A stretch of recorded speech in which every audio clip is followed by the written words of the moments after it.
नमो अरिहंताणं नमो सिद्धाणं नमो आयर्याणं नमो वज्झायाणं नमो लोहे सव्वसाहुणं ऐसो पंच नमुक्कारो सव्व पावपणासणो मंगलाणं च सव्वेसिं परमं हवै मंगलम्। અભિનવ જ્ઞાનપદની વાત ચાલે છે, જેના વિશે થોડું ઘણું આપણે જોઈ ગયા છીએ.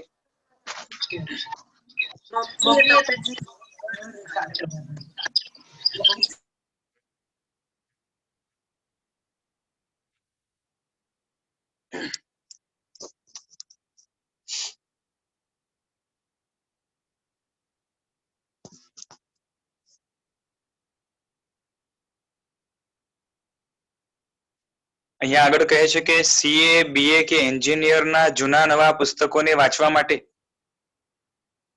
તેના અભ્યાસી વિદ્યાર્થી જ લાયક કહેવાય. વાંચ્યા પછી સમજવાની તેઓની પાસે શક્તિ યોગ્યતા હોય તે જ રીતે આગમની વાંચના વિચારો સંકુચિત નહીં પણ દીર્ઘદ્રષ્ટિથી પાત્રતા કેળવવા માટેના સુરક્ષિત રાખ્યા છે. એટલે ગઈકાલે જે વાત ચાલતી હતી કે જે વ્યક્તિ અયોગ્ય હોય શાસ્ત્ર વાંચવા માટે, હજી એવી યોગ્યતા ખીલી ન હોય અને ઘણીવાર અર્થઘટન ખોટો કરી શકે એવું પણ બને, અને ઘણીવાર એવું પણ બને કે અર્થ ખોટો કદાચ કરવાની ભાવના ન હોય, કાં તો જે છે ને એ જાણકારી નથી, એવું બધું થાય. પણ ઘણીવાર એવું હોય કે જેવી જાણકારી એ અપાત્ર હોય એને જો મળે એવી જાણકારી તો એનો દુરુપયોગ પણ થઈ શકે. જે માછીમારનું દ્રષ્ટાંત કાલે આપણે જોયેલું એના ઉપરથી ખ્યાલ આવે કે ખોટા હાથમાં પણ જ્ઞાન જાય તો એના દ્વારા પણ એનો દુરુપયોગ થઈ શકે. એટલે પાત્રતા એ હોવી જરૂરી છે, કેળવવી જરૂરી છે. પૈસો પૈસાને ખેંચે, કામ કામને કરાવે, તેમ જ્ઞાન નવા જ્ઞાનને અપનાવે, આપે, સમજાવે. જેમ કહેવાય છે ને દુનિયામાં પણ કે પૈસો પૈસાને ખેંચે. એટલે શરૂઆતમાં કોઈ વ્યક્તિ જેની પાસે બહુ મૂડી ન હોય અને થોડીક મહેનત કરીને થોડોક પૈસો કમાય, એમ કહેવાય કે વ્યક્તિ આગળ કઈ ન હોય અને એમાંથી ધીરે ધીરે કરીને લાખ, 2 લાખ, 5 લાખ, 10, 20 લાખ, કરોડ રૂપિયા કમાય, ઘણી મહેનત કરીને ત્યાં સુધી પહોંચે. એટલે કદાચ 5-10 વર્ષે કરોડ રૂપિયા સુધી પહોંચે, પણ કરોડમાંથી ફરી નવા કરોડ પેદા કરવા હોય તો એને 5-10 વર્ષ ન લાગે. એ જ રીતે એટલે એ કહે ને કે પૈસો પૈસાને ખેંચે, એમ જ અહીંયા પણ એ છે કે જ્ઞાન જ્ઞાનને પ્રગટાવે, દીવડો દેવડાને પ્રગટાવે. કારણ કે થાય શું કે શરૂઆતમાં સૂક્ષ્મ બુદ્ધિ દ્વારા જ્ઞાનને ગ્રેસ્પ કરવા માટે ઘણી મહેનત લાગે,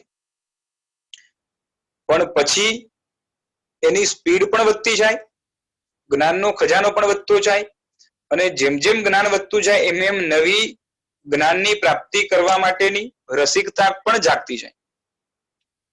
એટલે જ્યાર સુધી સંપૂર્ણ જ્ઞાન મળે નહીં ત્યાં સુધી તૃપ્તિ ન થાય. જ્ઞાન નવા જ્ઞાનને પ્રગટાવે એના માટે પેલા દ્રષ્ટાંત પણ આપણે લીધેલું કે જે વ્યક્તિ જેટલું ભણ્યો હોય એ જે વસ્તુના વિશે, જે કન્સેપ્ટના વિશે ભણ્યો હોય એ કન્સેપ્ટ એ જેટલું ભણ્યો એના કરતા ઘણું બધું નથી ભણ્યો એવું છે. અને માટે વિચારણા ઉહાપોહ વગેરે કરતા એને ખ્યાલ આવે કે આમાં આ વિષયમાં હું આટલું જાણું છું પણ આટલું તો બહુ ઓછું છે, આના સિવાય ઘણું બધું નથી જાણતું. એ જાણવાનો પ્રયત્ન કરે. જેમ જેમ ઊંડો ઉતરતો જાય તો એને લાગતું જાય કે મારી જાણકારી ઓછી અને દેશને અજ્ઞાન મારે આ બાબતમાં ઘણું વધારે છે. અને માટે જ એક વસ્તુને પૂરેપૂરી જાણવી હોય તો એના માટે આખા જગતને જાણવું પડે. ધીરે ધીરે ઊંડા ઉતરતા જઈએ તો આખા જગતની જાણકારી પ્રાપ્ત કરવી પડે. શાસ્ત્રમાં કીધું કે જે એકને જાણે છે એ સર્વને જાણે છે, અને જે સર્વને જાણે છે એ એકને પૂરું જાણે છે. એટલે કોઈ એક વસ્તુને પૂરેપૂરી જાણવી હોય તો સર્વને જાણવું પડશે, એટલે કે આખા જગતને જાણવું પડશે. કાં તો એમ કહેવાય કે જે સર્વને જાણે છે એ એકને પૂરેપૂરું જાણે છે. કારણ કે જગતના પદાર્થો એકબીજા સાથે કનેક્ટેડ છે. આપણે બીજા સાથે જોડાયેલા છે, બીજો ત્રીજા સાથે જોડાયેલો છે, ત્રીજો ચોથા સાથે જોડાયેલો છે. એ રીતે જગતના બધા જ પદાર્થો એકબીજા સાથે કોઈને કોઈ ઇન્ટરેક્શનના કારણે, કનેક્ટેડ હોવાના કારણે એક વસ્તુને પૂરેપૂરી જાણવી હોય, એના તમામ પર્યાયો આગળ પાછળના બધું જ જાણવું હોય, પૂર્ણ નોલેજ એના વિશે જોતું હોય, તો ઊંડા જેમ જેમ જેમ જેમ જેમ જેમ ઉતારતા જઈએ અંતે કેવળ જ્ઞાન હાથમાં આવે. એટલે જે એકને પૂરો જાણવા ઈચ્છતો હોય એને કેવળ જ્ઞાન પ્રાપ્ત કરવું પડે. અને કેવળ જ્ઞાન માટે જ્ઞાનની રસિકતા, જ્ઞાનનું બહુમાન વગેરે બધું જ જોશે શરૂઆતના તબક્કામાં. કારણ કે જે જ્ઞાનની ઉપેક્ષાઓ કરીને આજ સુધી આપણે ફરીએ છીએ, એ ઉપેક્ષાઓના કારણે જ્ઞાનનું બહુમાન જે આત્મામાં ઘટ્યું છે, સદજ્ઞાનનો વિવેક પણ ઘટ્યો છે અને સદજ્ઞાનનું બહુમાન પણ ઘટ્યું છે. અને એના કારણે સદજ્ઞાન આચ્છાદિત રહે, આવરિત રહે એવા પ્રકારના ભાવો કરીને આપણે સંસારની અંદર ભટકીએ છીએ. હવે એ જ્ઞાન જો ખીલવાવું હોય, પ્રગટ કરવું હોય, તો અંદરમાંથી જ્ઞાન પ્રત્યેનો બહુમાન એ બહાર આવવું જોઈએ. કારણ કે આત્મા જ્ઞાન વિના શૂન્ય હોય છે. જ્ઞાન વિના શું હોય છે? શૂન્ય હોય છે. એટલે મૂળ આત્માના જેટલા ગુણો છે એની પાછળ સિંચન કરવા રૂપ કોઈ વસ્તુ છે, તો એ તત્વ છે જ્ઞાન તત્વ. અને જ્ઞાનની ભૂખ કે તાલાવેલી જ્યાર સુધી જાગતી નથી, ત્યાર સુધી જ્ઞાનાવરણીય માટેનો ક્ષયોપશમ સમ્યક રૂપે આત્મા કરી શકતો નથી. એટલે અંદરમાં જ્ઞાનની એક ભૂખ જાગવી જોઈએ. કયું જ્ઞાન? તો શરૂઆતના તબક્કામાં સાધક આત્મા માટે કહ્યું કે એવું જ્ઞાન પ્રાપ્ત કરે જે એને આત્માના સેલ્ફ ડેવલપમેન્ટ માટે યુઝફુલ રહે. જે વસ્તુ આત્માને સીધી કનેક્ટેડ નથી એના વિશે નહીં જાણે શરૂઆતમાં તો વાંધો નથી, પણ પોતાને સારી રીતે જાણવા માટે અને પોતાને હેરાન કરનાર જે તત્વો છે એને જાણવા માટે પ્રયત્ન નહીં કરે અને એના કારણોને ઓળખવા માટેનો પ્રયત્ન નહીં કરે, એટલે કે આ બધું ઓળખવું કે જાણવું એ જ્ઞાન વગર તો થવાનું નથી. આપણી અંદર જેટલી પણ આશંકાઓ, શંકાઓ, ઈચ્છાઓ, અતૃપ્તિઓ બધું પડ્યું છે ને, એ બધું જ અપેક્ષાએ અજ્ઞાન રૂપ છે. અને અજ્ઞાન એ જ્ઞાનનો જ એક પ્રકાર છે. એક વિપરીત જ્ઞાન રૂપે જ્ઞાનનો એક પ્રકાર છે. અને એ અજ્ઞાનમાંથી જ્ઞાન તરફ જવા માટે સૂક્ષ્મતાથી મોહનીયના ક્ષયોપશમ સાથે જોડાયેલો જ્ઞાનાવરણીનો ક્ષયોપશમ ખીલવવો જરૂરી છે. ઇન શોર્ટ, મોહને હટાવીને જ્ઞાન પ્રાપ્ત કરીએ અને સાથે સાથે નવું જે પ્રાપ્ત જ્ઞાન થાય એને હથિયાર બનાવીને હજી ઊંડે જઈને મોહને ઉલેચતા જવાનું છે, આત્માથી બહાર કાઢવાનું છે. અને આના કારણે જ અભિનવ જ્ઞાનનો અનંત મહિમા છે. હવે આગળ વધીએ. જે કીધું ને, પૈસો પૈસાને ખેંચે, કામ કામને કરાવે, તેમ જ્ઞાન નવા જ્ઞાનને અપનાવે, આપે અને સમજાવે. તેમાં શ્રદ્ધાનું બીજ મુખ્ય હોવું જોઈએ. કીધું ને, શ્રદ્ધાનું બીજ એટલે શું? તો કે મોહનીયનો ક્ષયોપશમ જોઈએ, કમથી કમ દર્શન મોહનીયનો. અને સાથે સાથ જ્ઞાતા પુરુષ એટલે કે જ્ઞાનીની કૃપા મેળવવાની જિજ્ઞાસા જોઈએ, ઉત્કંઠા જોઈએ કે જ્ઞાની પુરુષો. કારણ કે શું થાય, વ્યક્તિ પોતાની મહેનતથી ખેડાણ કરે અને ઘણા વર્ષોમાં જે પ્રાપ્ત કરે એવું જ્ઞાન સાચા જ્ઞાની કરુણામય પુરુષ એક ક્ષણ માત્રમાં આપી શકે પોતાના અનુભવના કારણે. નહીં સમજ્યા? જે મહાપુરુષ દીક્ષા આદિ લઈને જ્ઞાનનો અભ્યાસ આદિ કરે અને પોતાના જીવનના અનુભવો સાથે સાથે શાસ્ત્રોના અનુભવો, શાસ્ત્રકારોના અનુભવો, શાસ્ત્રકારોની વાણી સાથે સાથે ગણધરોની વાણી, તીર્થંકરોની વાણી, આ બધું જ ભેગું થાય. બધું ભણતા વર્ષોના વર્ષો નીકળી જાય. 50, 60, 70 વર્ષમાં જેટલું એકઠું કર્યું છે ક્રીમ રૂપે એ ગુરુ ભગવંત ક્ષણમાં આપણને આપી દે. આપણે ઘણી ઓછી મહેનતે ઘણું બધું મળી જાય. એની પાછળ આ જ્ઞાની ગુરુ ભગવંતોની કે જ્ઞાની પુરુષોની કૃપા કામ કરે છે. ઋષભદેવ ભગવાને 1000 વર્ષ સાધના કરી અને કેવળ જ્ઞાન જે પ્રાપ્ત કર્યું, માતાને કેવળ જ્ઞાન ભેટ રૂપે ક્ષણમાં આપી દીધું, ઉપદેશ વગર. બરોબર કે નહીં? સ્તવનની અંદર આવે છે, જનની ને દીધું ભેટણું કેવલ રત્ન અનુપમ. પહેલા માતાને મોકલ્યા જોવા શિવ વધુ રૂપ. કવિ શું કે છે કે ક્ષમા વિજયજી મહારાજ કે છે કે માતા દીકરો કેટલો મહાન છે કે 1000 વર્ષ સાધના કરીને જે કેવળ જ્ઞાન પ્રાપ્ત કર્યું ભેટ રૂપે એક ક્ષણમાં માતાને આપી દીધું, એ પણ ઉપદેશ વગર, માત્ર દર્શનથી. અને માતા પણ કેવી ઉત્તમ છે, દીકરાની કેટલી ચિંતા છે કે આ દીકરો જે શિવ નારી સાથે એટલે કે મોક્ષ રૂપી નારી સાથે લગ્ન કરવાનો છે, વરવાનો છે, લાવને પેલા એનું રૂપ જોયા, જો રૂપાળી હશે, સારી હશે તો જ એના લગ્ન કરાવું. એટલે પેલા પોતે મોક્ષને જોવા પહોંચી ગયા, એટલે કે દીકરાની જે વહુ છે એને જોવા પહોંચી ગયા. પહેલા માતાને મોકલ્યા, ઋષભદેવ ભગવાને પેલા માતાને મોકલ્યા કે તું છે ને શિવ વધુ રૂપ જોઈ આવ, બરોબર, ને તને ગમે તો હું પણ પાછળ આવું છું. આ તો એક દ્રષ્ટાંત થયું નાનકડું, પણ અહીંયા તો ઋષભદેવ ભગવાને કોઈ એફર્ટ સીધે સીધા લીધા નથી. બાકી જ્ઞાની ભગવંતો પૂરા જીવનની અંદર ઘણી મહેનત કરીને,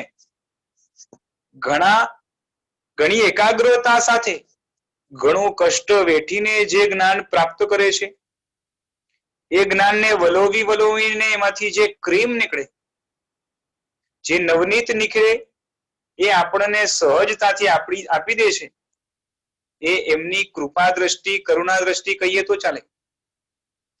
અને એવા ગુરુ ભગવંતની કૃપા પ્રાપ્ત કરવા માટે પણ આપણી અંદર યોગ્યતા પ્રગટાવવી જરૂરી છે. અને યોગ્યતા રૂપે કમથી કમ એ જ્ઞાની ગુરુ ભગવંતોની અંદરમાં ભક્તિ જોઈએ, માર કસાયની નિરંતર હાનિ થતી હોવી જોઈએ, અંદરમાં એમના પ્રત્યે જે બહુમાન છે એ વધતું જતું હોવું જોઈએ, અને સાથે સાથે વિનય વચનો વ્યવહાર પણ જોઈએ. આટલું એક ક્રાઇટેરિયા તરીકે, અને સાથે સાથે હજી એક વસ્તુ જોશે, એના વગર કામ નહીં થાય. અને એ વસ્તુનું નામ છે જિજ્ઞાસા. આ જિજ્ઞાસા નવા જ્ઞાનાવરણીના ક્ષયોક્ષમને કરાવીને આપણને સન્માર્ગ સુધી પહોંચવા માટે જરૂર મદદગાર બને. આટલું લાંબુ કરવાનું કારણ એ કે અભિનવ જ્ઞાનનો, નવું ભણવાનો, નવી જાણકારી, આત્મકલ્યાણકારી મેળવવાનો ઘણો મહિમા છે, એ બતાવવા ઈચ્છું છું. હવે આગળ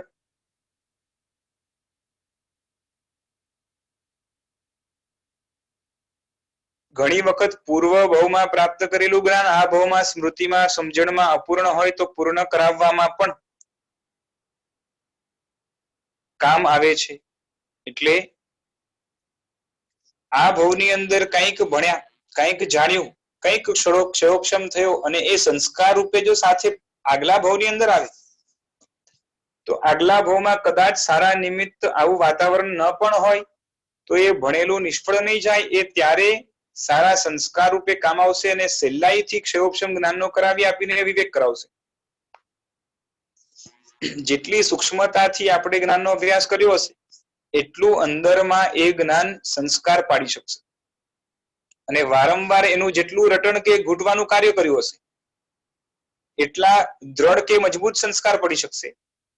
અને આના કારણે પરભવની અંદર પણ આખું ઉથલ પાથલ થયું હોવા છતાં પણ એ જ્ઞાનના સંસ્કારો સહેલાઈથી ઉજાગર થઈ, બારે આવી, પ્રકાશિત થઈને આત્માના કલ્યાણ અર્થે એ મદદરૂપ થશે.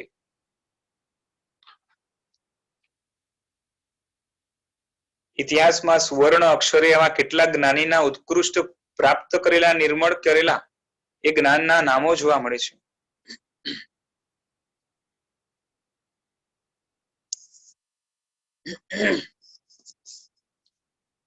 રાજાનો દદતે સૌખ્યમ, આ એક વાક્ય છે.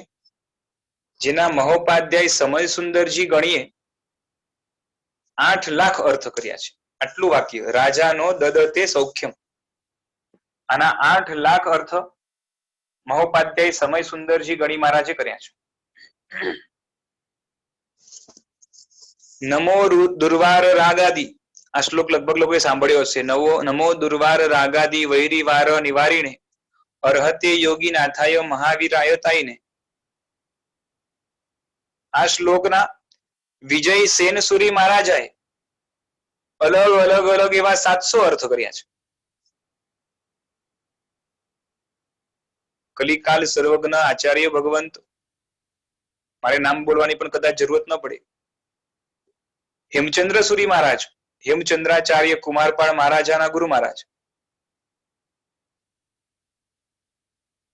સિદ્ધરાજ જયસિંહના પણ ગુરુ મહારાજ, અનેક વિષયોને આવરી લે એવા જુદા જુદા વિષયો પર ખેડાણ કરી, જ્ઞાન પ્રાપ્ત કરી અને નવી રચના રૂપે 3.5 કરોડ શ્લોક પ્રમાણ સાહિત્યની રચના કરી.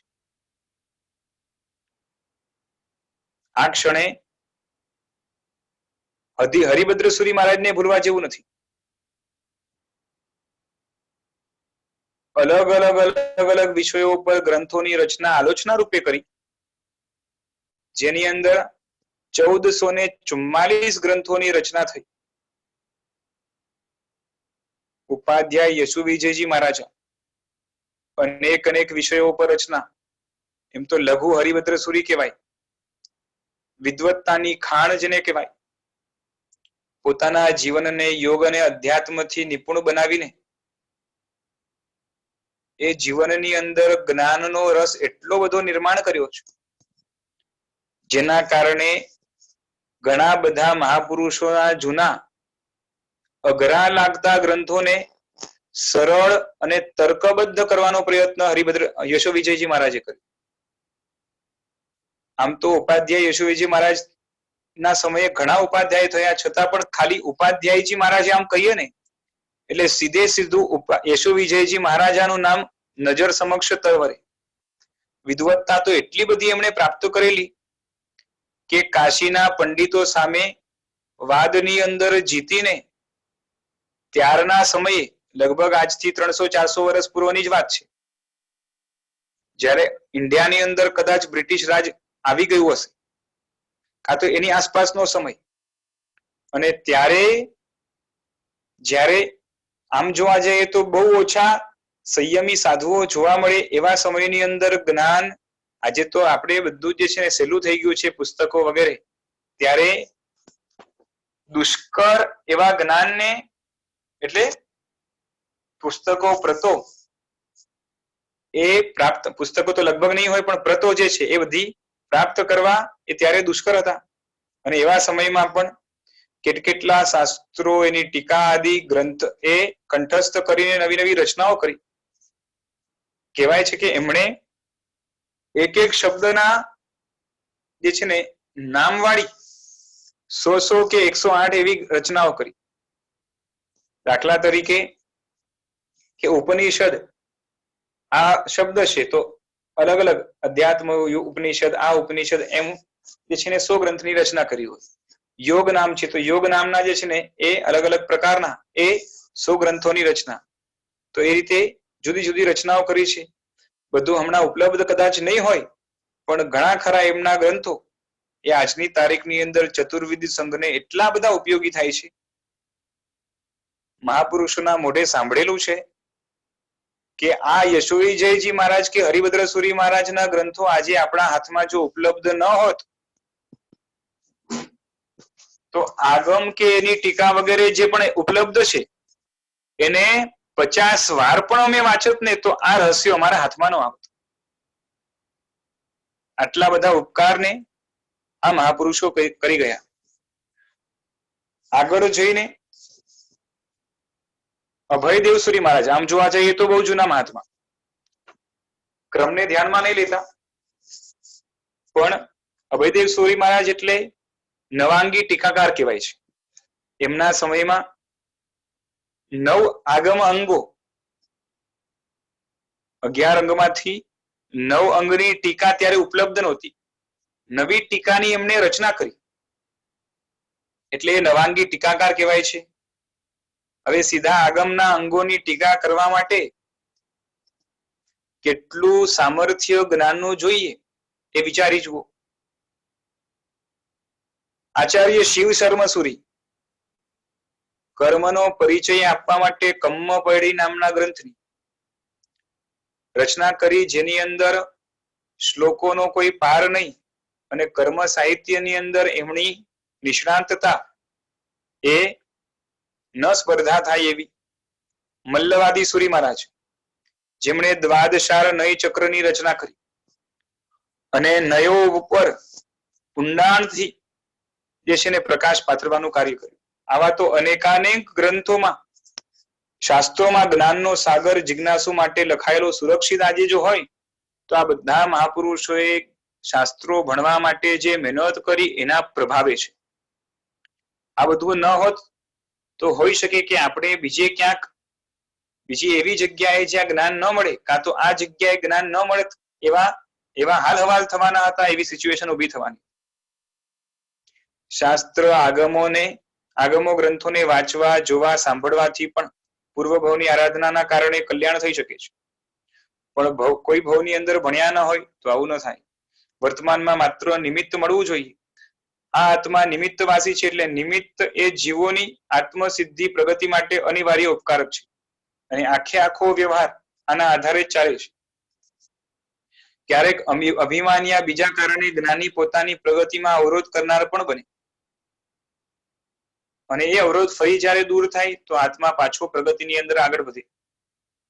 દ્રષ્ટાંત આપે છે અહિમુત્તા મુનિ, ચંડરુદ્રાચાર્ય, ઈલાચી કુમાર વગેરે. જીવનની અંદર પાપ કર્યું પણ પશ્ચાતાપ થયો, આગળ જઈને એમને કેવળ જ્ઞાન થયું. બધાના દ્રષ્ટાંતો હમણાં કહેતો નથી, પણ એટલું ખરું કે પશ્ચાતાપ થવા માટે મારી ભૂલ થઈ એવું જ્ઞાન હોવું જરૂરી ખરું કે નહીં? મારી ભૂલ થઈ, પોતાની ભૂલને સમજી શકે એવું જ્ઞાન જ્યાં સુધી નથી ત્યાં સુધી પશ્ચાતાપને કોઈ સ્કોપ નથી. અને એ પણ જ્ઞાનનો એક મહિમા છે, કારણ કે જ્ઞાન નથી તો પશ્ચાતાપ નથી, અને પશ્ચાતાપ નથી તો એનું પ્રાયશ્ચિત પણ નથી, અને પ્રાયશ્ચિત નથી તો કર્મનો ક્ષય નથી, અને કર્મનો ક્ષય નથી તો સંસારની રખડપટ્ટી કાયમ છે. ભાટચારણ ઉદયન મંત્રીને દર્શન આપવા અને ધર્મ સંભળાવવા ગયા, સદવિચારથી તરી ગયા. દ્રષ્ટાંત તો ખ્યાલ છે ને?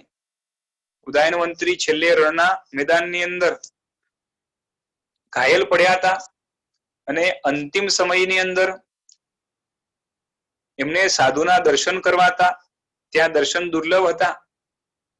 વ્યક્તિઓ કોઈક ભાટચારણને લઈ આવ્યા, સાધુનો વેશ પહેરાવીને એને આચાર સમજાવીને, અને એમણે છેલ્લે નિર્યામણા કરાવી ઉદયન મંત્રીને. પછી આ ભાટચારણને થયું કે મારા જેવો હલકો વ્યક્તિ એને આવા ઊંચા વ્યક્તિઓ ઉદયન મંત્રી જેવા નજીક પણ ન આવવા દે, તો આ સાધુ વેશનો કેવો મહિમા કે મારે એમની સમાધિનું કારણ હું બની શકું એવા માટેની તક આપી. ખરેખર આ વેશ છોડવા જેવો નથી. એક્ટિંગ કરવા આવેલા આ ભાટચારણ કાયમ માટે સાધુતામાં રહી ગયા. હરિભદ્રસુરી મહારાજે વિચારોથી કરેલ પાપના પ્રાયશ્ચિત રૂપે ખરાબ વિચાર આવ્યા. 1444 એ બૌદ્ધ ભિક્ષુકોને કાગડા બનાવીને ધગધગતા તેલની અંદર નાખવાના વિચારવાળા, એવી પ્રતિજ્ઞા વાળા, એમને પ્રાયશ્ચિત રૂપે ગુરુએ 1444 નવા ગ્રંથોની રચના કરવાનું કહ્યું. અને એ આજે સંઘ શાસનને એટલા બધા ઉપયોગી થઈ રહ્યા છે કે જેનું વર્ણન કરવા બેસીએ તો કલાકો નીકળી જાય, કારણ કે એક ગ્રંથ માસ્ટરપીસ છે. એમાંનો એક મહાન ગ્રંથ તમને ખબર હોય તો યોગ દ્રષ્ટિ સમુચ્ચય. આવા તો કેટલા ગ્રંથો જેની અંદર યોગ માર્ગનું બહુ વિસ્તારથી, છણાવટ પૂર્વક, સૂક્ષ્મતાથી વર્ણન કર્યું છે. આર્ય રક્ષિત સુરી એમની પાસે પણ નિગોદનું સ્વરૂપ સાંભળીને દેવ સંતોષ પામ્યા. નલિની ગુલ્મ વિમાનના અધિકારનું અધ્યયન સાધુ કરતા હતા તે સાંભળીને અવંતી સુકુમાર એમને જાતિ સ્મરણ જ્ઞાન થયું. આ નિમિત્ત પૂર્વભવની સ્મૃતિ થઈ, જ્ઞાનનો પ્રભાવ. 11 અંગનો સ્વાધ્યાય સાધ્વીજી કરતા હતા. જે પારણામાં વજ્ર સ્વામીએ એને સાંભળ્યું અને એને કંઠસ્થ થઈ લીધું. આગળ જઈને મહાન પ્રભાવક આચાર્ય થયા. ભાનુદત્ત મુનિ હતા. 14 પૂર્વદ્ર હતા, છતાં પણ પ્રમાદ કે આળસના કારણે નિગોદમાં ગયા. કારણ કે જ્ઞાનનું રિવિઝન કરવું જરૂરી છે. અને જો ન થાય, પ્રમાદની અંદર તણાઈ જાય વ્યક્તિ, તો ધીરે ધીરે ક્ષયોક્ષમ ભાવનું આ બધું જ્ઞાન છે, એને ભૂસાતા વાર નથી લાગતી, એને ફરીથી ઢંકાતા વાર નથી લાગતી. અને એકવાર જ્ઞાન ધીરે ધીરે અલ્પતર થતું જાય, પછી મિથ્યાત્વ પણ આવે, જ્ઞાનનો ક્ષયોક્ષમ પણ ઓછો થઈ જાય, અને અંતે પ્રમાદના કારણે નિગોદ ભેગું પણ થવું પડે. માટે જ્ઞાન ભણેલું વિસરાઈ ન જાય અને ચડતી રીતે આગળ વધે એવા પ્રયત્ન કરીએ, એની અંદર આળસ વગેરે ન કરીએ તો દુર્ગતિમાં જવાથી પણ અટકી જવાય છે. માતા રુદ્ર સોમાને રાજી કરવા આર્ય રક્ષિત, જે પાછળથી આર્ય રક્ષિત સુરી થયા, માતાને રાજી કરવા માટે પૂર્વનું જ્ઞાન લેવા ગુરુના ચરણો સ્વીકારી લીધા. પ્રસંગ તો લગભગ ખ્યાલ હશે કે આર્ય રક્ષિત એ બાળક ભણવા માટે ગયેલો, ઘણી ખરી વિદ્યાઓ ભણીને આવ્યો અને આખા નગરે એનું સ્વાગત કર્યું. ખુદ રાજાએ એનું સામૈયું ગોઠવાવ્યું. સામૈયાની અંદર આખું નગર આવ્યું, પણ એની માતા ન આવી. અને દીકરા માતાના દર્શન કરવા દીકરાને, એટલે કે આર્ય રક્ષિતને એની નજર ત્યાં ફાંફા મારતી હતી. તરત દોડ્યો, ઘરે પહોંચ્યો, માતાને કહે છે બધા આવ્યા, તું નથી આવી, શું તારે ખુશી નથી? માતાએ કીધું કે તું આ બધું સાંસારિક ભણીને આવ્યો, તને વ્યવહારિક જીવનમાં કામ લાગશે ભલે, પણ તું ખરી કળા જે છે, ખરી વિદ્યા છે, જે ધર્મ કળા કે ધર્મ વિદ્યા, એ તું શીખીને નથી આવ્યું. માટે તારી દુર્ગતિ કે સદગતિ એ હજી કઈ નિશ્ચિત ન કહેવાય. ધર્મ વિદ્યા શીખે તો સદગતિ નિશ્ચિત થાય અને આત્માનું ઉત્થાન તારું થાય, એ હું ઈચ્છું છું. દીકરાને બહુ કઈ ખબર ન પડી, પણ એને પૂછ્યું કે માતા તું ચાહે શું છે, એ હું ભણીને આવું. માતાએ કીધું કે તું પૂર્વનું જ્ઞાન પ્રાપ્ત કર તો હું રાજી થાઉં. દીકરાએ પૂછ્યું કે પૂર્વનું જ્ઞાન મળે ક્યાંથી? સમજાય છે ને? 14 પૂર્વ. માતાએ કીધું દ્રષ્ટિવાદ ભણીને આવ. તો એને કીધું દ્રષ્ટિવાદ કોણ ભણાવે, કોણ છે? તો કે તારા મામાએ દીક્ષા લીધેલી છે, એની પાસે જઈને દ્રષ્ટિવાદનો અભ્યાસ કર. વિલંબ કર્યા વગર દ્રષ્ટિવાદ ભણવા માટે મામા મહારાજ પાસે ગયેલા આર્ય રક્ષિત. મામાએ કહ્યું કે આ ભણવું હોય તો એના માટે દીક્ષા લેવી પડે, એમને એમ ગૃહસ્થોને ભણાવાતું નથી. માતાની ઈચ્છા છે માટે ભણવું તો મારે છે જ, અને એના માટે જે કરવું પડે હું કરીશ. દીક્ષા લેવી પડે તો દીક્ષા પણ લઈશ. તરત દીક્ષા લીધીને ભણવાનું ચાલુ કર્યું. ક્ષયોક્ષમ તો અદભુત હતો જ, પૂર્વભાવના સંસ્કારો પણ હશે. જોત જોતામાં 14 પૂર્વ ભણી ગયા. બોલો ભક્તિ કેવી હશે માતા પ્રત્યે?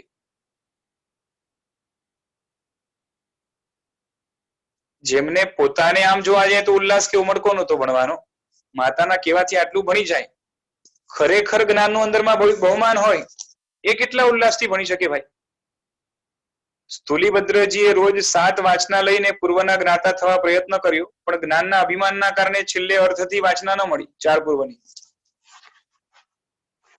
પણ આમ છતાં પણ એમને જ્ઞાનને ગ્રેસ્પ કરવાનો પાવર કેટલો હશે કે એમને 7 વાચનાઓ પણ બાકી બધાને આગળ જઈને કંટાળાજનક લાગી, અને આમને 7 વાચનાઓ પણ ઓછી પડે છે. પણ ગુરુ પાસે એટલો હવે સમય નથી, એટલે 7 થી વધારે વાચના આપી શકે એમ નથી. અને 7 વાચના એટલે આપણા જેવી નહીં, પરંતુ ગંભીર વિષયો જેની અંદર હોય એવા પૂર્વ અને એના અર્થનું જ્ઞાન એની વાંચના એ લેતા હતા. કહેવાનું તાત્પર્ય અહીંયા એટલો જ છે કે જીવનની અંદર અંતિમ તબક્કા સુધી જ્યાર સુધી મસ્તિષ્ક સારી રીતે કામ કરે છે ત્યાર સુધી ભણવાનું કાર્ય બંધ કરવા જેવું નથી. આજની તારીખની અંદર પણ જૈન શાસ્ત્રની અંદર એક એક વિષયો ઉપર અઢળક એટલું બધું સાહિત્ય અને બધું જ આત્મકલ્યાણકારી ઉપલબ્ધ છે. પછી એમાં કોઈ વસ્તુને આપણે પહેલા પ્રાયોરિટી આપીએ પછી પ્રાયોરિટી આપીએ એવું નહીં શકે. પણ સ્વપરના કલ્યાણને કરનારું ઘણું બધું જૈન સાહિત્ય આજે પણ ઉપલબ્ધ છે. કદાચ આપણે કહીએ કે ભણવા બેસી આખી જિંદગી પૂરી થાય પણ બધું કદાચ ન ભણી શકાય. અને અહીંયા તો કીધું છે કે આગળ વધીને પોતાના શાસ્ત્રોનો અભ્યાસ જો પૂરો થઈ જાય તો પરશાસ્ત્રોનો અભ્યાસ કરીને ગીતાર્થ વિશિષ્ટ પ્રકારના ગીતાર્થ બનવાનો પણ પ્રયત્ન કરવો. આ બધું આમ જોવા જઈએ તો સાધુપણામાં શક્ય છે, પણ શક્ય પ્રયત્ને શ્રાવકપણાની અંદર પણ પોતાની મર્યાદામાં રહીને જેટલું ભણી શકાય એટલું ભણવા જેવું છે. ભણીને માથાની અંદર જથ્થો ભેગો નથી કરવો. જે શબ્દો કાનમાં જાય, મસ્તિષ્કમાં પ્રવેશે, સમજાય, એનો ઓહાપો થાય, એનો અર્થ સમજાય, એની ધારણા થાય, એ દરેક શબ્દ કે વાક્યો એ બધા જ તલવાર બનવા જોઈએ. અને એ તલવાર મોહ ઉપર એવો પ્રહાર કરે જેથી મોહના ભાવો એટલે કે મિથ્યાત્વ અને કષાયો એનું ખંડન કરે, એનો નાશ કરે, એવા પ્રકારના હોવા જોઈએ. બીજા નંબરે આ જ્ઞાન એ ફૂલ જેવું હોવું જોઈએ જે અંદરથી આત્માના પુષ્પો એટલે આત્માના ગુણોરૂપી પુષ્પોને સતત મહેકાવે એવા પ્રકારનું આ જ્ઞાન જોઈએ. જ્ઞાન જે પર દશા છે કે વિભાવિક દશા છે એના માટે શસ્ત્ર બનવું જોઈએ અને પોતા માટે પુષ્ટિકારક બનવું જોઈએ. એવું જ્ઞાન નિરંતર ભણવાથી જ્ઞાન પ્રત્યેનું બહુમાન વધે છે. આગલા ભવની અંદર સહજ રીતે જ્ઞાન મળે છે. જ્ઞાનની ઉપેક્ષા ઘટતા ઘટતા બની શકે કે આપની આરાધના પરભવમાં જેમ પહોંચે થોડાક સમયની અંદર કેવળ જ્ઞાન સુધી પહોંચાડે. અને માટે આ અભિનવ જ્ઞાનનો મહિમાને જે છે એને ધારણ કરીને, એને યાદ રાખીને, સમજીને, એના ઉપર બહુમાન ધારણ કરીને એ નવું જ્ઞાન પ્રાપ્ત કરવા માટે આપણે બધા પ્રયત્નો કરીએ. બરોબર છે. આના પછી 19મો જે પદ એ છે શ્રુત પદ. એની વિચારણા હવે શરૂ કરવાની છે.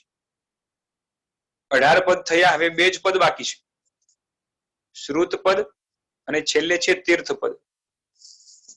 એટલે કે જ્ઞાનમાંથી પર્ટિક્યુલરલી શ્રુત જ્ઞાન એની વાત આપણે કરશું. બરોબર છે.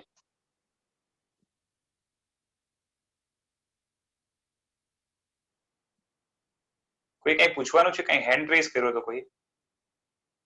નહીં તો આપણે ચાલુ કરી.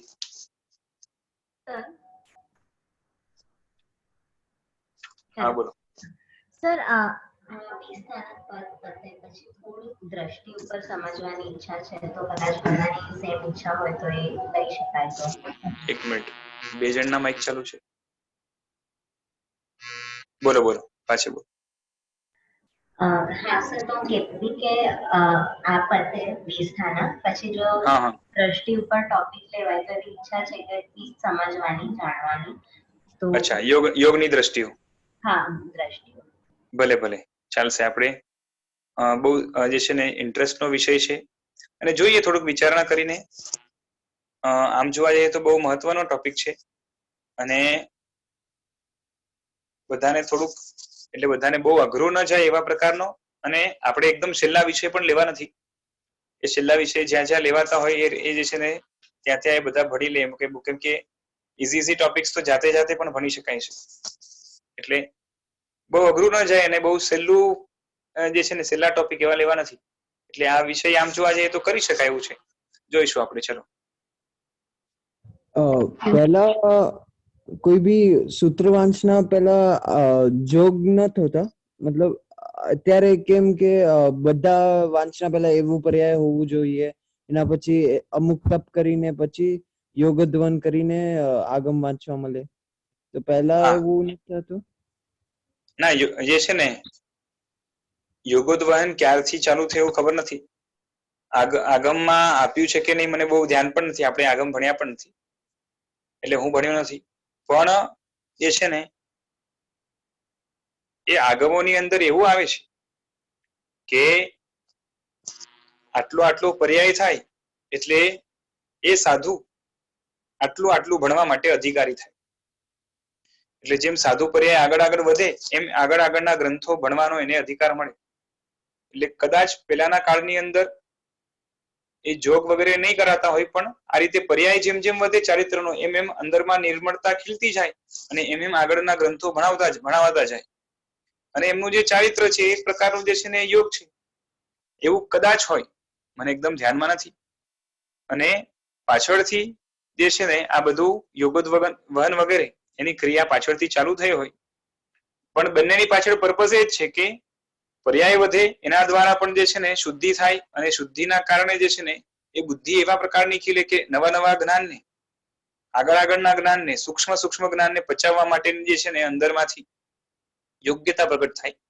અને જોગની ક્રિયામાં પણ એ જ છે કે જેમ જોગની ક્રિયા કે આપણા માટે ઉપધાનની ક્રિયા, તો એના દ્વારા શું થાય છે કે મન વચન કાયાને એ રીતે કેળવવામાં આવે છે જેથી આત્મા અમુક અંશે મોહથી દૂર થાય. અમુક જાડો મેલ છે એ આત્મા ઉપરથી નીકળે, આગળનો સૂક્ષ્મ મેલ નીકળે, અને નવા આગળના સૂત્રનો એમને અધિકાર મળે. પર્પસ બંનેમાં એક જ છે, પણ એ છે ને એ રીત ખાલી અલગ હોય. અને વિજય સેન્સુરી નમો દુર્વાર આગાદીના અર્થ કીધા એટલા બધા, તો બધામાં મતલબ અર્થ જો ઘટન કીધા, બધાનો અર્થ એવું કોઈ હતું, ભક્તિ સ્વરૂપ હતું કે બીજું કોઈ પણ હોઈ શકે કે? એ તો ખબર નથી, હવે આમાં તો ખાલી ઉલ્લેખ આપ્યો છે, પણ ખાલી એ જ કે એક જ વાક્યના ઘણા અર્થો કરી શકાય છે.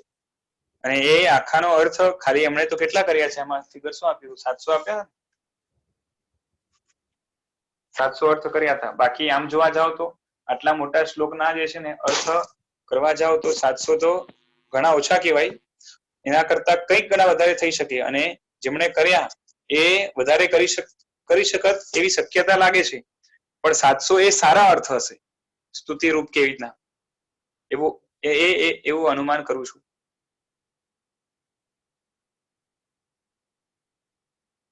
બરોબર છે વિશાલભાઈ? આપણે જે પહેલાના જમાનામાં જે વાંચના ચાલતી હતી કે જે સ્થૂલીભદ્રજીના સમયમાં, તો એ ખાલી વાંચના સાંભળીને જ સૂત્ર પણ યાદ રહી જાય અને અર્થ પણ સમજાઈ જાય, એવા એમના ક્ષયોક્ષમ હતા. એટલે સામાન્ય અર્થ તો કેવું છે કે આપણે બધી ભાષાઓ આવડતી નથી હમણાં, પ્રાકૃત, સંસ્કૃત વગેરે. એટલે બાકી જો હમણાં હું ગુજરાતી બોલું છું, એ શબ્દ પણ તમને તમારા કાને પડે ને એનો અર્થ સામાન્યથી જે હોય એ સમજાય જાય. પછી એનો ઊંડાણથી અર્થ હોય તો એના માટે ખોલવું પડે. તો સૂત્ર સાથે જે આપણે અર્થ બોલીએ છીએ, તો એ અર્થ એટલે ખાલી સામાન્ય શબ્દાર્થ નહીં, પણ બહુ ઊંડા જ અર્થ હોય. એમ કે છે ને કોઈ પણ સૂત્ર હોય ને એનો એક શબ્દાર્થ હોય, પછી એમાંથી અમુક પ્રશ્નો ઉભા થાય, જિજ્ઞાસા, એને વાક્યાર્થ કહેવાય. અને એ જેટલા પણ પ્રશ્નો ઉભા થાય એનો બહુ ઊંડાણથી ઘણા સમાધાન સાથે, એટલે કે એમાં શંકા ન રહે એ રીતે આખું સમાધાન થાય, એને જે છે ને મહાવાક્યાર્થ કહેવાય. અને એ બધા આખા મહાવાક્યાર્થમાંથી એક ક્રીમ રૂપે પદાર્થ નીકળે, જેને ઐદમ પર્યાય અર્થ કહેવાય. તો ઐદમ પર્યાય સુધીનો જે અર્થ ભણાવવામાં આવે એને ખરેખર અર્થ કહેવાય. તો અહીંયા પણ એ કેવું છે કે ખાલી સૂત્રથી અર્થ સમજાઈ જાય એવું નહીં, અર્થ અલગથી સમજાવવો પડે. પણ હા, એવું હોઈ શકે એમનો ક્ષયોક્ષમ વિશિષ્ટ જેનો હોય, એટલે પૂર્વના કાળની અંદર એવું હશે પણ ખરા કે એકવાર સાંભળે તો સૂત્ર યાદ રહી જાય. આપણે આમ દ્રષ્ટાંત આવે છે ખબર છે, સ્થૂલીભદ્રના છે ને 7 બેનો છે, સેના, વેણા, રેણા, બરોબર છે. પેલું સ્ટાર્ટિંગ કયું છે? આ છેલ્લા મહિના તો છેલ્લા 3 છે. હા, યક્ષા યક્ષદિનના, ભૂતા અને ભૂતદિનના, પછી સેણા વેણા અને રેણા. તો આ બધી 7 બહેનો છે. તો 7 બહેનોનો ક્ષયોક્ષમ જુદો જુદો છે. પેલી એવી છે કે જે એકવાર સાંભળે યાદ રહી જાય, બીજી એવી છે કે 2 વાર સાંભળે તો યાદ રહી જાય, ત્રીજી એવી છે 3 વાર સાંભળે તો યાદ રહી જાય, અને આપણે એવા છે કે 50 વાર સાંભળે તો યાદ ન રહે. તો વિશિષ્ટ જેવું ક્ષયોક્ષમ હોય એ પ્રમાણે હોઈ શકે મહાપુરુષોનું. અને એમ તો પાછું કેવું છે કે કે જે આટલા જોધપૂર્વ અને આટલું બધું ભણતા હશે, બરોબર, હવે આમ જોવા જઈએ તો આયુષ્ય કઈ બહુ લાંબા નથી, બધાના 100 વર્ષની આસપાસના હોય, ઘણા તો એનાથી પણ ઓછા હોય. એની અંદર આખા જોધપૂર્વ ભણે એટલે આવો વિશિષ્ટ ક્ષયોક્ષમ હોવો જોઈએ. આપણે એનું અનુમાન કરી કે એકવાર સાંભળીને યાદ રહી જાય, કારણ કે વારંવાર એને રિવાઇઝ કરાવવા જાય એટલે ગુરુ બોલીને તો જે છે ને કેટલો સમય નીકળી જાય. અને આ લોકો તો અમુક સમયમાં તો જે છે ને પાછી 10, 12, 15 વર્ષમાં તો બધું ભણીને રેડી થઈ જાય પાછા. પછી શાસનની પ્રભાવનાને કેટલું બધું કરતા હોય. એટલે એકાદ વારમાં સમજાઈ જતું હશે, સમજાય તો ઠીક, પણ એટલે યાદ રહી જતું હશે સૂત્ર પણ, એવું આપણું અનુમાન છે. આવા ક્ષયોક્ષમ માટે સંગયન બળ પણ કામ કરતું હશે કે? હોઈ શકે, સંગયન સપોર્ટ કરી શકે. બાકી એક જ્ઞાનાવરણીનો ક્ષયોક્ષમ પોતાની એક અલગ વસ્તુ છે. આજની તારીખમાં પણ જે છે ને એવા વ્યક્તિઓ મળે કે એક વારમાં ઘણું યાદ રહી જાય. તમે જો તો આ યશો વિજય મહારાજ ને બધા જોરદાર છે. એક જ દિવસની અંદર 500-600 ગાથા જે છે ને ગોખી લેતા. હવે એકવાર વાંચીને ગોખતા કે 2 વાર વાંચીને ગોખતા એના ઉપર છે, સમજાય છે. આજે પણ છે ને સાધુ સાધ્વીજી ભગવંતો એવા હાલમાં પણ જે છે ને વિદ્યમાન છે કે રોજની 300, 400, 500 ગાથા કંઠસ્થ કરે. હાલમાં એટલે તમે એમને બુક આપી હોય 300 ગાથા વાળી, કે એ સાંજે તમને પાછી આપી દે કે થઈ ગયું યાદ, અને પૂછો તો યાદ હોય બધું જ. હવે આજની તારીખની અંદર પણ આવું હોય તો પૂર્વકાળની અંદર જે છે ને એ સંગણ વગેરેનો સપોર્ટ પણ મળે, અને ત્યારે એ મનની મજબૂતાઈ વગેરે બધું જે છે ને કાળના પ્રભાવે હમણાં તો ઘટતું આવ્યું છે. મનની ચંચળતા વધી છે, સ્થિરતા ઓછી થઈ છે, અને એની અંદર જે છે ને શરીરના ધાતુઓ પણ કામ કરતા હોય, કાળ પણ કામ કરતું હોય. તો એ બધું ત્યાં સપોર્ટિવ તરીકે રહે.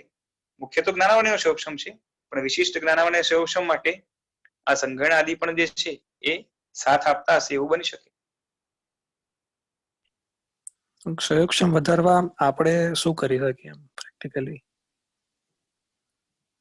પ્રેક્ટિકલી તો શું છે કે જેમ જેમ ભણતા જાઓ તેમ તેમ ક્ષયોક્ષમ વધી શકે. કારણ કે તમે જુઓ તો કેવું છે, નાનપણમાં તમે ફર્સ્ટ ટાઈમ અક્ષરો તમને ખબર નહોતી, તમને ભણાવવામાં આવે. એના પછી જયારે તમે રીડિંગ સ્ટાર્ટ કર્યું તો યુ વેર સ્લો રીડર. પછી જેમ જેમ તમે યુઝ ટુ થઈ ગયા તો started reading fast. After that read કરતા કરતા એનો અર્થ કરવો, ઇટ ટેક્સ ટાઈમ. પછી ફટાફટ અર્થ કરતા જઈએ, જેમ સાંભળીએ એમ અર્થ થઈ જાય. તો મહેનત જે છે એ જેમ જેમ કરતા જઈએ એમ ક્ષયોક્ષમ વધી જાય, વધતો જાય. એના સિવાય બીજા પણ ઉપાયો છે જેના દ્વારા, કેમ કે અલ્ટિમેટલી તો શું છે કે આપણે જ્ઞાન, માઇક ઓફ કરી દો ને,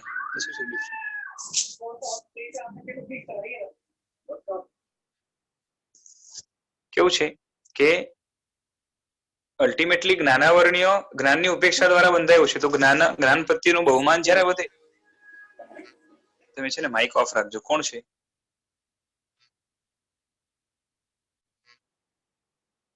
હા. તો પછી જ્ઞાનના જે છે જાપ છે, ખમાસમણા છે, આ બધું આપવાનું કરો તો એના દ્વારા જ્ઞાન પ્રત્યેનો બહુમાન વધે. તો જ્ઞાનને આવરનારા, રૂકાવટ કરનારા કર્મો દૂર થાય. એના દ્વારા પણ જે છે જ્ઞાનનો ક્ષયોક્ષમ થાય. બીજા પણ છે, જેમ ગુરુની વિનય વિયાવચ કરવા દ્વારા પણ જે છે ને, ભક્તિ આદિ કરવા દ્વારા, દેવગુરુની ભક્તિ આદિ કરવા દ્વારા પણ જ્ઞાનાવરણીનો ક્ષયોક્ષમ થાય છે. કેમ કે જ્ઞાન, જ્ઞાની અને જ્ઞાનના સાધનો, આ બધા પ્રત્યે બહુમાન, ભક્તિ, પૂજાના ભાવ જેમ જેમ વધે એમ જ્ઞાનનો ક્ષયોક્ષમ થઈ શકે. અને આ બધા પ્રત્યે દિઠાઈ હોય, અંદરમાં જોઈએ એવું બહુમાન ન હોય, એમ એ બધાને લાઇટલી લેતા હોઈએ તો જે છે ને જ્ઞાનનો બંધ જ્ઞાનાવરણીનો એ વધારે થાય.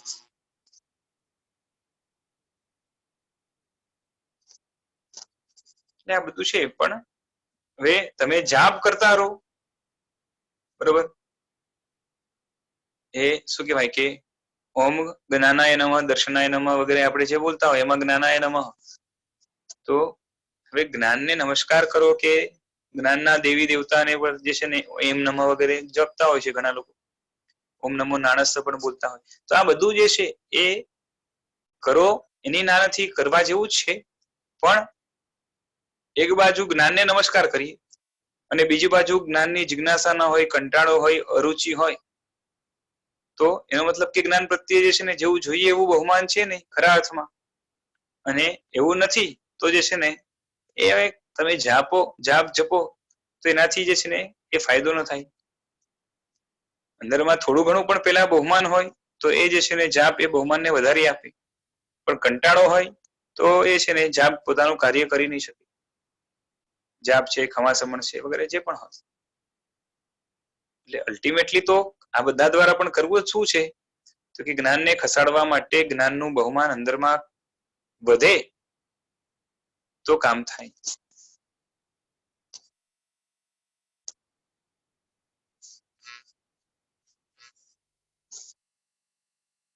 કોઈ બધી ક્રિયા કરતો હોય પણ એમને જ્ઞાન નહીં ચડતું હોય એટલે અરુચિ થાય કે કોશિશ પણ કરવું છોડી દે કે ના ન ચડે એટલે ન ભણવું, ભણીને શું કરવું છે. ક્રિયા કરતો હોય તો એમનું શું થાય? પાછું નવું જ્ઞાન આવરણીય બંધાય.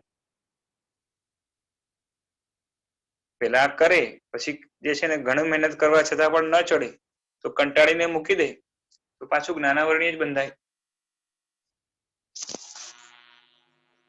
કારણ કે ફરીથી જ્ઞાનની ઉપેક્ષા કરે છે. એટલે જ કહેવાય છે ને કે નહીં ચડે તો ચાલશે પણ નહીં ભણે તો નહીં ચાલે. શું કહું છું? જ્ઞાન ભણવા માટે પ્રયત્ન કરતો રહે, ન ચડે તો ચાલે પણ ન ભણે તો ન ચાલે. માસ્તુસ મુનિને શું થયું છે? નથી ચડતું છતાં પણ ભણવાનું મૂક્યું નથી, ગુરુની આજ્ઞા છે એ માની છે, અને રિઝલ્ટ શું આવ્યું તો કે કેવળ જ્ઞાન.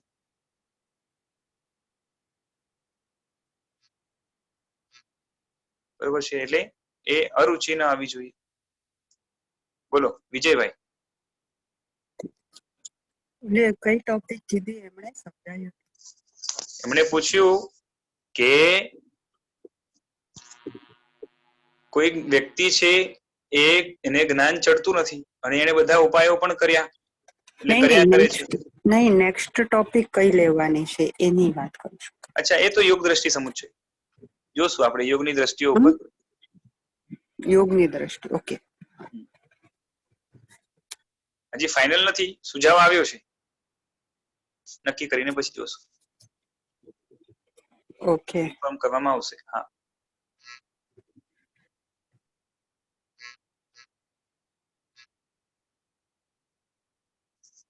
ચાલો હવે ચાલુ કરીએ. શ્રુત જ્ઞાન 19મો પદ જે છે શ્રુત પદ. આજે દોહો લેવાશે, એના પછીનું હવે પછી જોઈશું, કેમ કે લગભગ સમય થવા આવ્યો છે. વક્તા શ્રોતા યોગથી શ્રુત અનુભવ રસ પીન ધ્યાતા ધ્યેયની એકતા જય જય શ્રુત સુખલીન. બહુ સરસ શબ્દો છે. શું કહ્યું? વક્તા શ્રોતા યોગથી શ્રુત અનુભવ રસ પીન, એટલે કે વક્તા છે અને શ્રોતા છે, એટલે કે યોગ્ય વક્તા છે, બોલનાર પણ યોગ્ય છે, શ્રોતા પણ યોગ્ય છે. યોગ્ય એટલે શું? કે વક્તા બોલવામાં કુશળ છે, શ્રોતા સાંભળવામાં કુશળ છે. સાંભળવાની પણ એક કળા હોય છે, બરોબર? કાન ખુલ્લા છે એટલે અંદર ઘૂસી ગયું એને સાંભળવું ન કહેવાય. સાંભળવું એટલે listening. there is a difference between hearing and listening. સમજાય છે ને? Hearing and listening. ખાલી કાનમાં શબ્દો ગયા, that is hearing, અને એ સમજાય એ રીતે સાંભળે એને કહેવાય લિસનિંગ. તો અહીંયા લિસનિંગ ની વાત છે. સમજાય એ રીતે સાંભળી કોણ શકે? તો એનામાં પહેલાથી જિજ્ઞાસા જોઈએ, એટલે કે જિજ્ઞાસા વાળો, શુશ્રૂષાની ભાવના વાળો જે શ્રોતા છે અને સામાના હિતની કલ્યાણ, હિત થાય, સામાનું કલ્યાણ થાય એવું જ્ઞાન અને એવી ભાષા આદિની કળા, એની ભાષા કેવી હોય? હિત, મિત અને પથ્યો, એવા પ્રકારના યોગ્ય વક્તા હોય.